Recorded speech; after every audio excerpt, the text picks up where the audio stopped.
Сәлеметсіңдер ме балалар, 2 сынып математика пәні 130 сабақ алгебра элементтері тақырыбын өтетін боламыз. Балалар, келесі жаңа сабақты жіберіп алмау үшін каналға тіркеліп, қоңырауша белгісін басуды ұмытпаңдар. Балалар, бірінші тапсырмаға қараймыз. Жазбаларды зертте. Мұнда түрлі өрнектер берілген. Оларды төмендегілерді теріп жаз. Яғни мұнда кесте берілген. Онда теңсіздік, санды өрнек, әріпті өрнек, теңдеу, формула. Берілген жазбалардың ішінен тиістісін орнына қойып жазуымыз қажет. Ал енді теңсіздік дегеніміз балалар үлкен кіші таңбасы бар өрнек, яғни 28 бөлінген 4 артық 5-тен. Бұл бізде теңсіздік болады. Санды өрнек 30 бөлінген 5 азайту 4. Әріпті өрнек құрамында айнымалысы әріпті айнымалы болуы қажет, яғни 18 бөлінген с бұл бізде әріпті өрнекке жатады. Ал теңдеу бұл x бөлінген 5 тең 9, яғни мұнда белгісіз айнымалысы бар. Формула мұнда p тең a көбейту 4, яғни шаршының периметрін табу формуласы көрсетілген екен. Осылай тиісті орындарына жайғастырамыз. Екінші, өрнектер құр, олардың мәнін тап.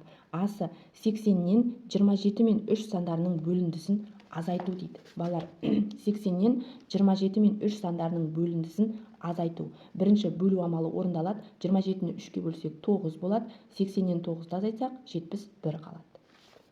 Ә тапсырмасы 4 саны мен а-ның көбейтіндісі, мұндағы а 9-ға тең екен. 4 пен а-ның көбейтіндісі. А-ның орнына 9-ды қоямыз. 4-ке 9-ды қойсақ 36 шығады. Үшінші тапсырма. Санды өрнектерді салыстыр. Мұнда санды өрнектер берілген, оларды салыстыруымыз қажет. 57 қосылған 38, 38 қосу 57. Балалар, мұнда тек қосылғыштардың орны ауысқан, бірақ қосындының мәні өзгермейді, сондықтан да бұл екі өрнек тең болады. Келесі, 12 мен 18-дің қосындысына 43-ті қосу, 12-ге 18 бен 43-дің қосындысын қосу. Мұнда балалар ауыстырымдылық қасиет тек жақшалардың орны ғана ауысқан, қосылғыштардың мәні өзгермеген, сондықтан да бұл екі өрнек тең болады. Келесі, 14 пен 76-ның қосындысынан 21-ді азайту, 14 пен 76-ның қосындысынан 25-ті азайту. Мұнда жақша ішінде екеуінде де бірдей өрнек, біріншісінен 21-ді азайтқанда, ал екіншісінен 25-ті азайтқан. Балалар, аз санды азайтқан жағы көбірек болады. Сондықтан да 14 пен 76-ның қосындысынан 21-ді азайту өрнегі артық болып тұр. Келесі, 12 көбейту 2, 2 көбейту 12. Бұл жерде балалар көбейткіштердің орны ауысқанмен көбейтіндінің мәні өзгермейді, сондықтан да бұл екі өрнек тең болады. Төртінші тапсырма, салыстыр. Мұнда балалар әріпті өрнектер берілген, оларды салыстыруымыз қажет. А қосылған 91, 91 қосу А. Мұнда да бір А айнымалы екі жағында да берілген, екеуіне де 91-ді қосқан. Сондықтан да бұл екі өрнек тең болады. 37 қосу Б, Б қосу 35. Балалар, мұнда Б-ға 37-ні, ал мұнда 35-ті қосқан. Үлкен санды қосқан жақ артық болады. Демек, 37 қосу Б артық. 15 көбейту С, С көбейту 15. Мұнда көбейткіштердің орны ауысқанмен көбейтіндінің мәні өзгермейді, сондықтан да бұл екі өрнек тең болады.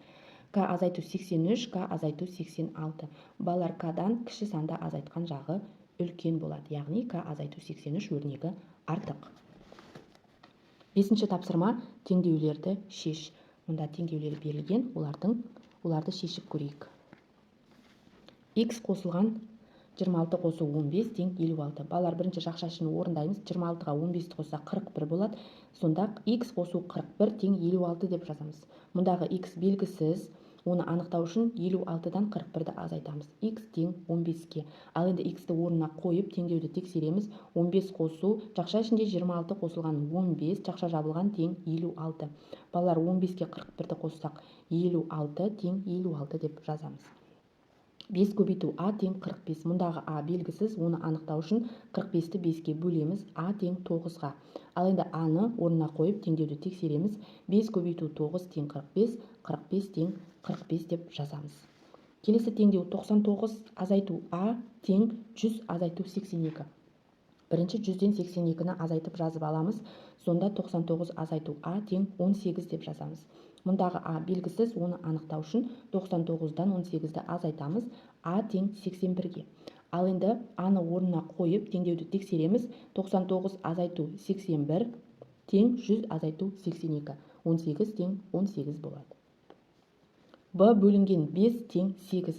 Мұндағы b белгісіз, оны анықтау үшін 8-ді 5-ке көбейтеміз, b тең 40-қа. Ал енді b-ны орнына қойып теңдеуді тексереміз. 40 бөлінген 5 тең 8, 8 тең 8 деп жазамыз. Келесі теңдеу. С-дан 47 мен 27-нің айырмасын азайтқанда 59 қалады. Бірінші жақшаның ішін орындаймыз. 47-ден 27-ні азайтсақ 20 қалады. Сонда С азайту 20 тең 59 деп аламыз. Мұндағы С белгісіз, оны анықтау үшін 59-ға 20-ны қосамыз. С тең 79-ға. Ал енді С-ны орнына қойып теңдеуді тексереміз. 79 азайту, жақша ішінде 47 азайту 27.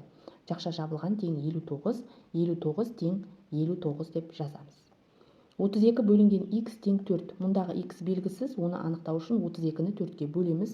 X тең 8-ге, ал енді x-ті орнына қойып теңдеуді тексереміз. 32 бөлінген 8 тең 4, 4 тең 4. Осылай жазсақ болады.